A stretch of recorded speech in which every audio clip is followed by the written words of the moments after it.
बैठिए बैठिए, no no, आप बैठिए। अरे भाई बोलिए। माननीय अध्यक्ष महोदय, आपको क्या कहना है, फिर मैं निर्णय करूं कहने के अनुसार। ये कुछ अपनी ओर से क्या कहते हैं वो आधार बनेगा निर्णय मैं का। करीब 40 साल से लगातार,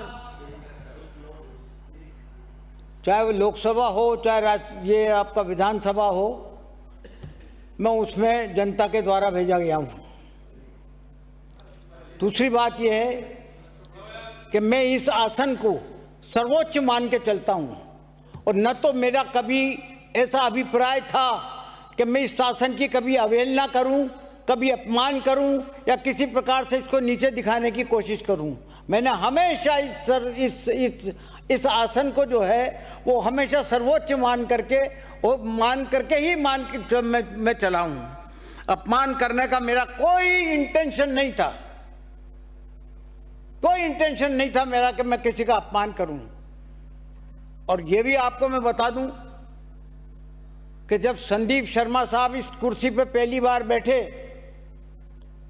तो इस पूरे सदन में, इन 200 के सदन में मैं ही अकेला आदमी था जिसने खड़ा होकर के ये कहा था कि आज मैं सबसे ज्यादा खुश अगर किसी बात पे हूं तो इस बात पे हूं कि संदीप शर्मा आज इस आसन पे विराजमान है। कोई शब्द पे बात करो ज्यादा, ये तो आसन तो ठीक है।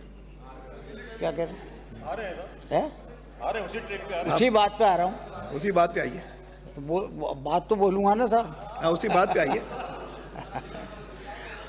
जहां तक कोटा से आने वाले, कोटा दक्षिण से आने वाले माननीय संदीप जी की बात है, तो वो तो मेरे बेटे के दोस्तों के दोस्त हैं। मैंने हमेशा उनको उसी तरीके से रखा है।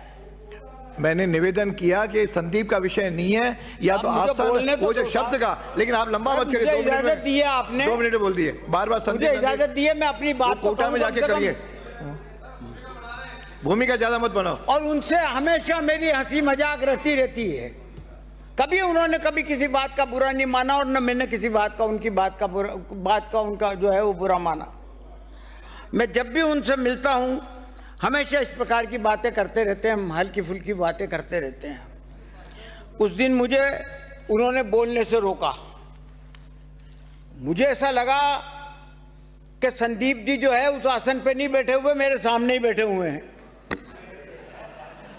इसलिए मेरे मुंह से इस प्रकार की बात निकल गई, गलत निकल गई। मैं खुद मान के चलता हूं कि वो गलती थी मेरी, मैं उसको स्वीकार करता हूं, लेकिन वो बात सिर्फ मजाक में थी, क्योंकि कई बार इस सदन में उत्तेजना से भी बात होती है और मजाक से भी बात होती है और भावावेश से भी बात होती है। कई बार इस प्रकार की बातें होती हैं।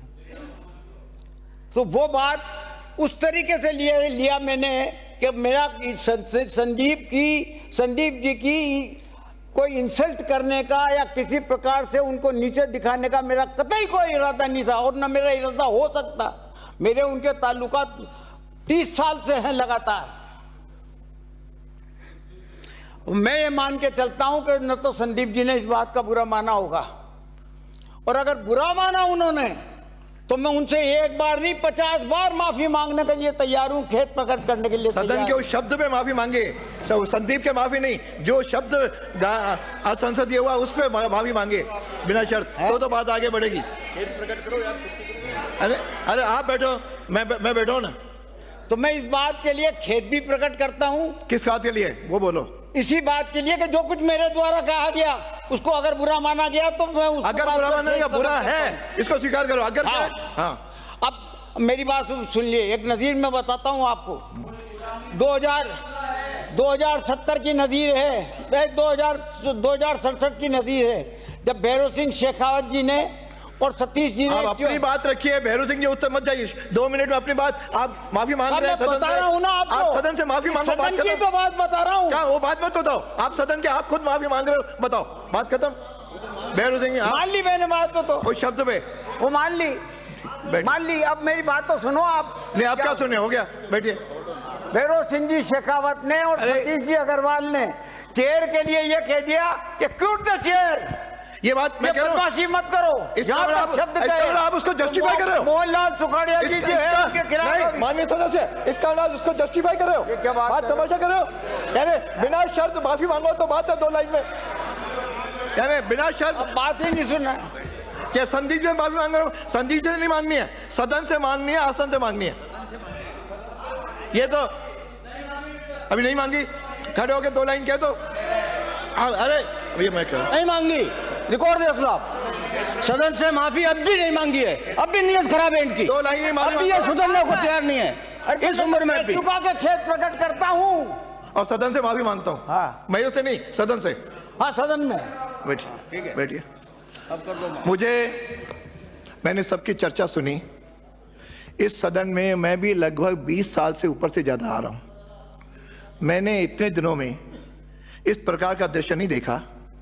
जब इस बार मुझे अध्यक्ष का दायित्व दिया तो अध्यक्ष होने के नाते बाकी दायित्वों के साथ एक कार्य मेरे को सदन की मर्यादा भी बनाए रखना है, ये मेरा दायित्व बनता है। मुझे बहुत पीड़ा है इस सदन में सदन के वरिष्ठ माननीय सदस्य जो 5वीं बार विधायक निर्वाचित हुए हैं और सदन की प्रक्रियाओं परंपराओं का आपको ज्ञान है। हम इस सदन में आप संसदीय मंत्री भी रहे और नगर विकास स्वास्थ्य शासन मंत्री भी रहे। आपका काम सदन को मर्यादित, व्यवस्थित और अनुकरणीय बनाना है ताकि नए सदस्य उनसे प्रेरणा ले सके। ऐसे माननीय सदस्य जब सदन की मान मर्यादा भूलकर अमर्यादित अपशब्दों का इस्तेमाल करता है, यह हम सबके लिए और लोकतंत्र के लिए शर्मनाक भी है, चिंतनीय भी है और बड़ी पीड़ादायक भी है। यह हम सबको सोचना पड़ेगा।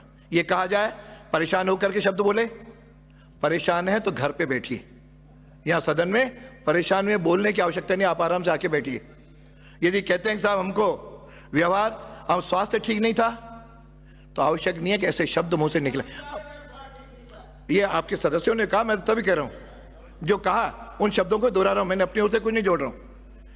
और ये तो जब सारे सदन की मर्यादाएं जब चैनल पे ये चला, केवल आपकी नहीं, आपकी तो हुई है जितनी हुई होगी, पूरे सदन की और राजस्थान विधानसभा की जो इज्जत का दांव पे लगी है, जो प्रतिष्ठा का हनन हुआ है, उसकी भरपाई शायद माफ करने से या दुख प्रकट करने से या माफी मांगने से खत्म नहीं होता। इसलिए मैं इससे नए विधायक क्या प्रेरणा, अभी जब बात चली 19 साल की तो बड़े जोर से बोलने लगे पीछे से, और मैं कई बार सदन में भी देखता हूं पुराने फिर भी मर्यादाएं रख रहे हैं। नए को मर्यादाओं सीखने की आवश्यकता है। यह न तो छात्रावास है, न हॉस्टल है, न कहीं कॉलेज है, न वीसी का चैम्बर है, न कोई वहां पे यूनिवर्सिटी के बाहर गेट है जो हम इस ढंग का व्यवहार करते हैं। हम सदन है, बड़े वरिष्ठ लोगों से, आपकी पार्टी से ही, चाहे पुरानी परंपराओं को जरा पढ़िए। हम सदन के वरिष्ठ हैं, 2 या 3 लाख लोगों